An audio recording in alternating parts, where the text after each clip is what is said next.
Il est tôt le matin à Tel Aviv.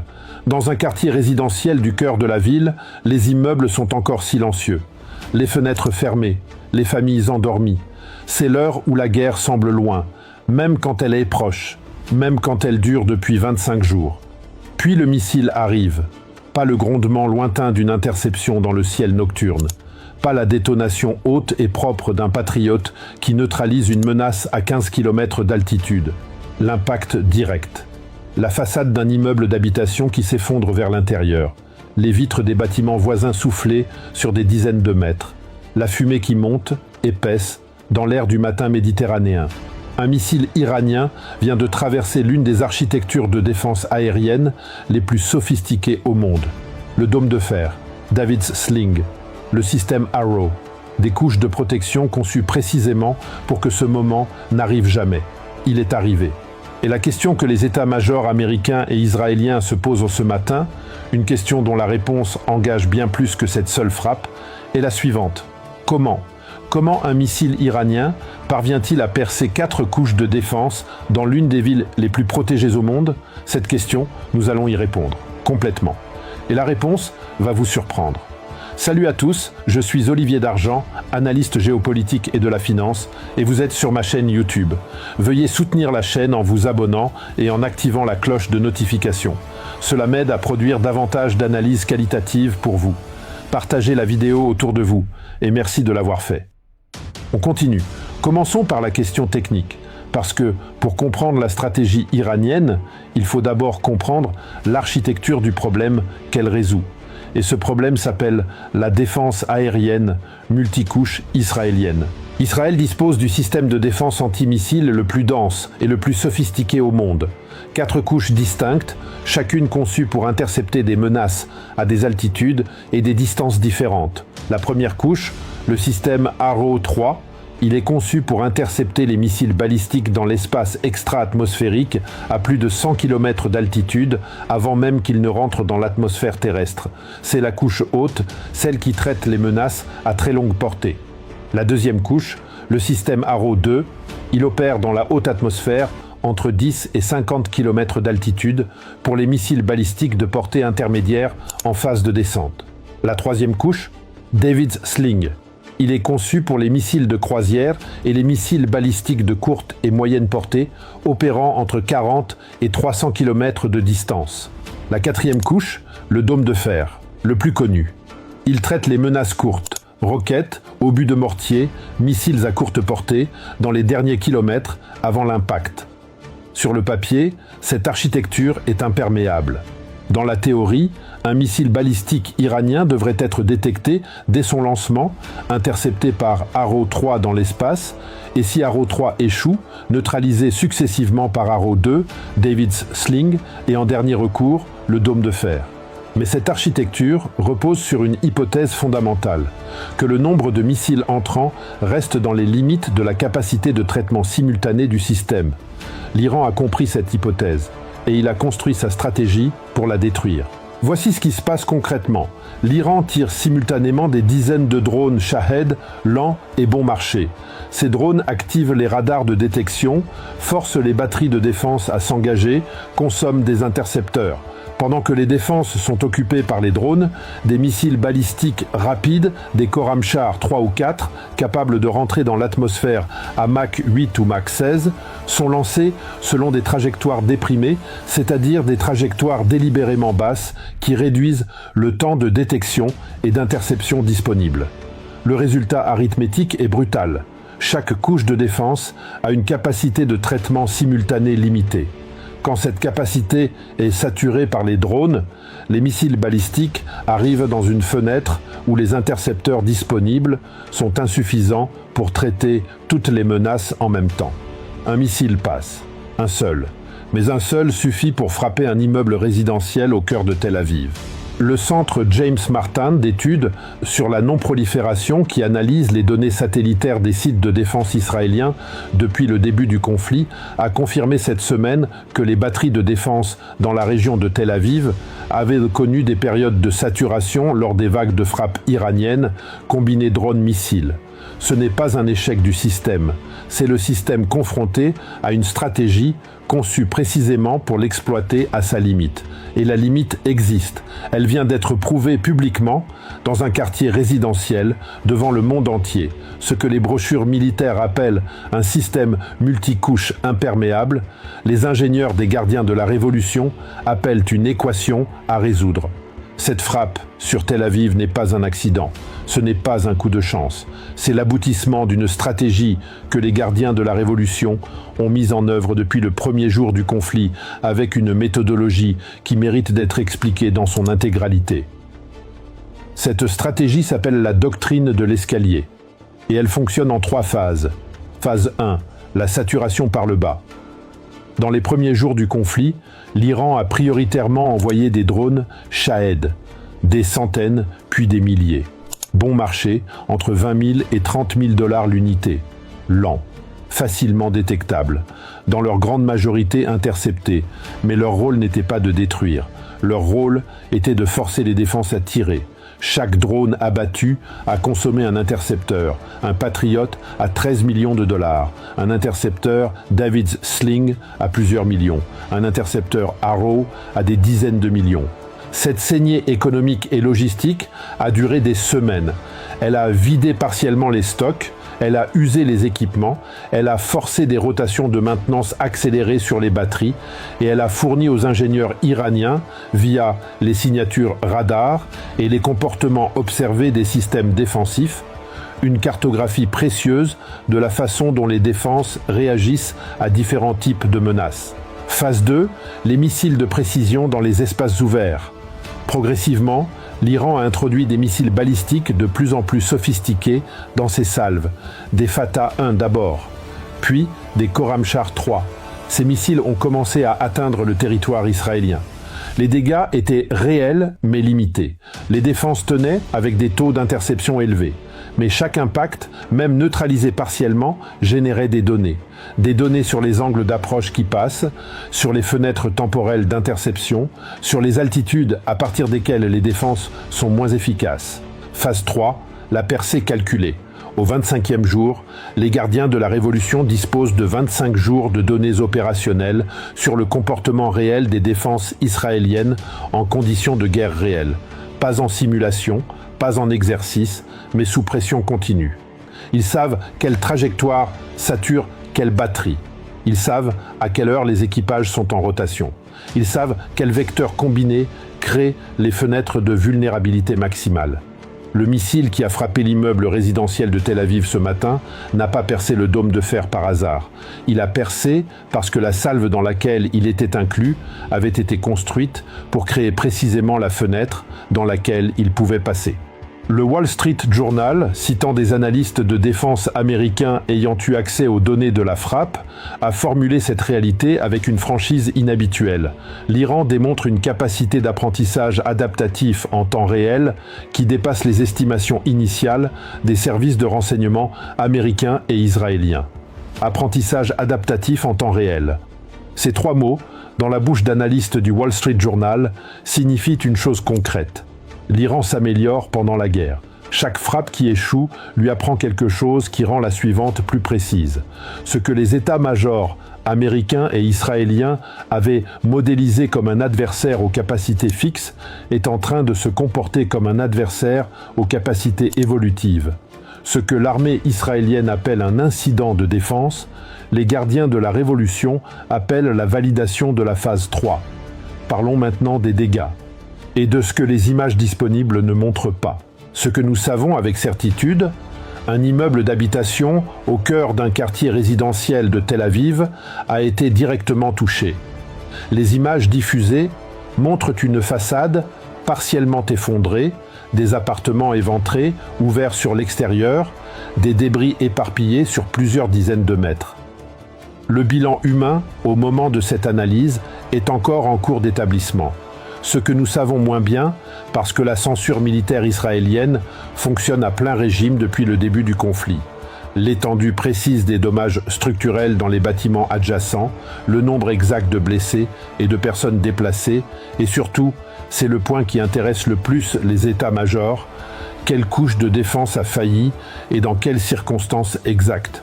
Cette censure n'est pas surprenante. Elle est documentée depuis le début du conflit. L'armée israélienne a imposé des restrictions drastiques sur la publication d'informations concernant les dommages causés par les frappes iraniennes. Les médias locaux naviguent à vue, diffusant des informations parcellaires, validées après coup par le porte-parole militaire. Mais la censure est elle-même une information.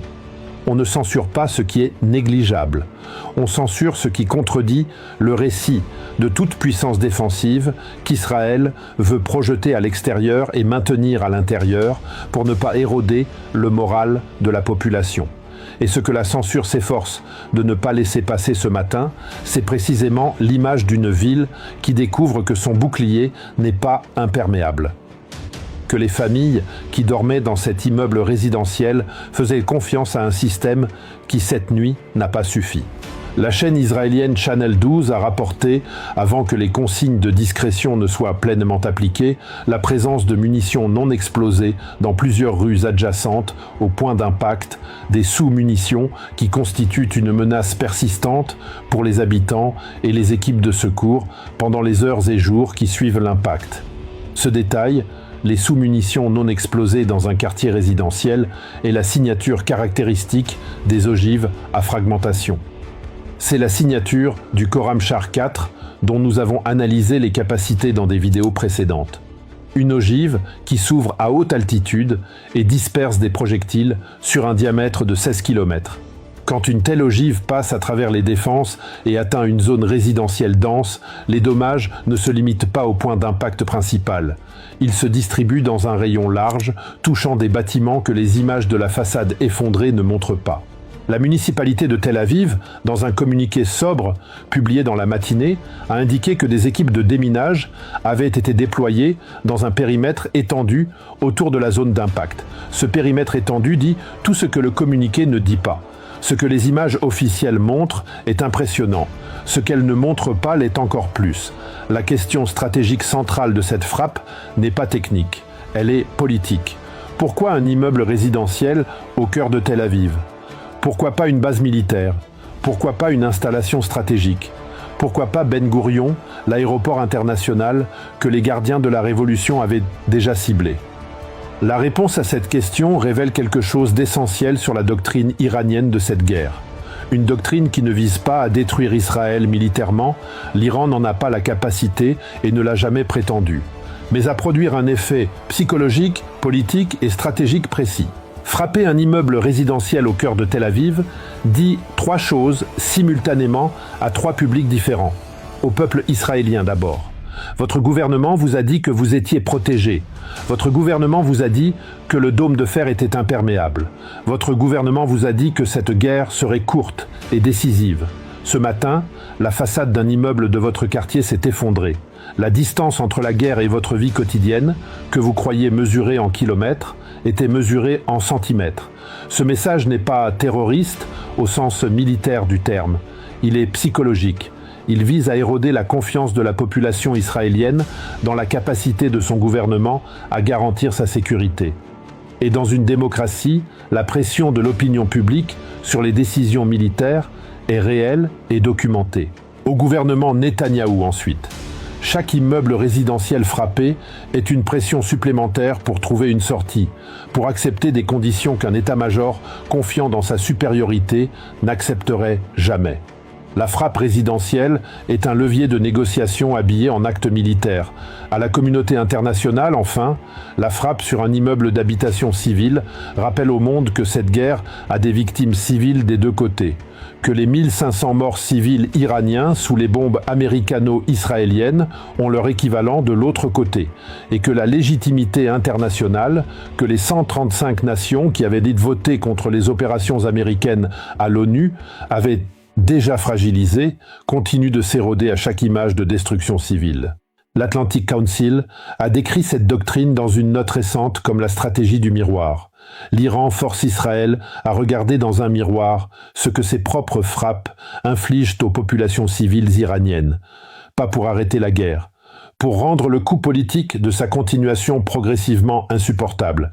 Et ce coût politique a une mesure concrète. La chaîne israélienne Channel 12 a publié un sondage réalisé en plein milieu du conflit. 58% des Israéliens estiment que le gouvernement n'a pas de stratégie de sortie claire. Ce chiffre, dans un pays en guerre, est un signal politique que Netanyahou ne peut pas ignorer indéfiniment. Frapper un immeuble résidentiel à Tel Aviv coûte à l'Iran un missile. Cela lui rapporte 58% d'Israéliens qui doutent de leur gouvernement. Ce que les états-majors appellent une frappe de terreur, les stratèges de Téhéran appellent un investissement à retour sur investissement politique calculé. Au-delà de Tel Aviv, au-delà de cet immeuble résidentiel, au-delà de ce 25e jour de guerre, il y a une conséquence de cette frappe qui va résonner bien au-delà du Moyen-Orient. Une conséquence qui touche à quelque chose que les experts de défense appréhendaient depuis des années sans vouloir le formuler publiquement. Le dôme de fer vient de perdre son statut de mythe. Ce système, co-développé par Israël et les États-Unis, avec un financement américain de plusieurs milliards de dollars, était présenté depuis son déploiement en 2011 comme le modèle absolu de la défense antimissile urbaine. Sa réussite lors des conflits à Gaza, où il interceptait des roquettes du Hamas avec des taux affichés dépassant 90%, avait créé une narrative de l'invulnérabilité. Cette narrative avait une valeur stratégique qui dépassait les frontières israéliennes.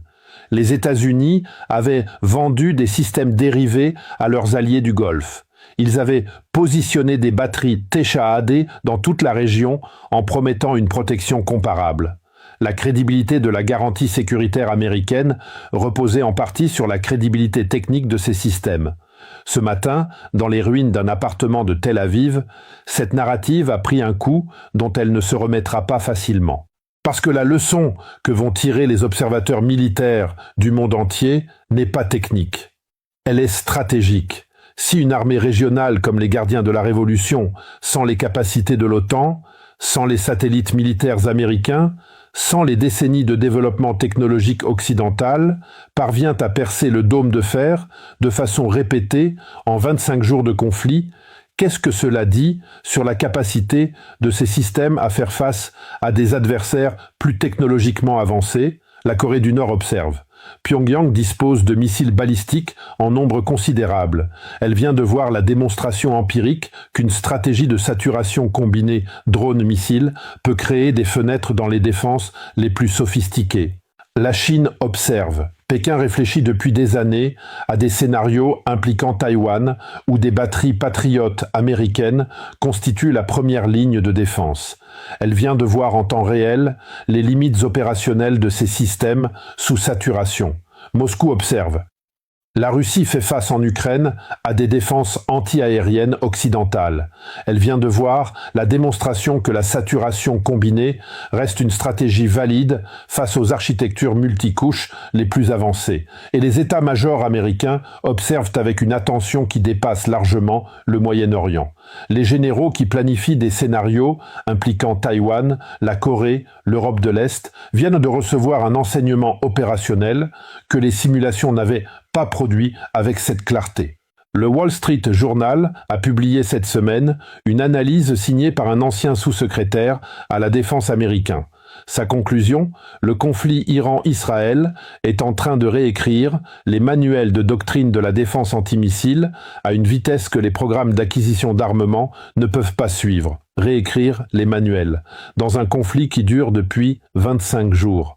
Ce que les industriels de la défense appelaient le système le plus performant au monde, les gardiens de la Révolution l'appellent un problème d'équation résolue. Il y a quelque chose que cette frappe sur Tel Aviv révèle que personne, dans les communiqués officiels israéliens ou américains, ne peut formuler directement. Le dôme de fer n'a pas échoué. Il a fonctionné exactement comme prévu. Il a fait ce pour quoi il a été conçu. Mais l'Iran a conçu une stratégie pour fonctionner exactement dans l'espace que le dôme de fer ne peut pas couvrir. La saturation, la combinaison drones-missiles, l'apprentissage adaptatif en temps réel, les trajectoires déprimées qui réduisent les fenêtres d'interception. Ce n'est pas une défaillance technologique, c'est une défaillance doctrinale. L'hypothèse selon laquelle un adversaire régional ne pourrait pas développer une stratégie capable de percer une défense multicouche sophistiquée s'est révélée fausse. pas sur le papier, dans la réalité, dans un appartement de Tel Aviv au 25e jour. Et cette réalité change quelque chose qui dépasse ce conflit. Elle dit que la course entre les systèmes de frappe et les systèmes de défense n'a pas de vainqueur permanent. Elle dit que chaque architecture défensive, aussi sophistiquée soit-elle, peut être analysée, modélisée et finalement pénétrée par un adversaire suffisamment patient et suffisamment méthodique. L'Iran a été patient, l'Iran a été méthodique. Et ce matin, un immeuble résidentiel de Tel Aviv en porte la trace dans sa façade effondrée. Le dôme de fer n'a pas été vaincu par un missile. Il a été vaincu par 25 jours de données que l'Iran a collectées en temps réel. Dans les prochaines heures, la réponse israélienne à cette frappe va définir la trajectoire de la 5e semaine. Est-ce que Netanyahou escalade pour montrer que la réponse est proportionnelle? Est-ce que les pressions politiques intérieures, ce sondage à 58%, commencent à peser sur les décisions militaires? Est-ce que cette frappe accélère paradoxalement les négociations en donnant à chaque camp une pression supplémentaire pour trouver une sortie? Je serai là pour l'analyser avec vous, en temps réel. Sans les filtres.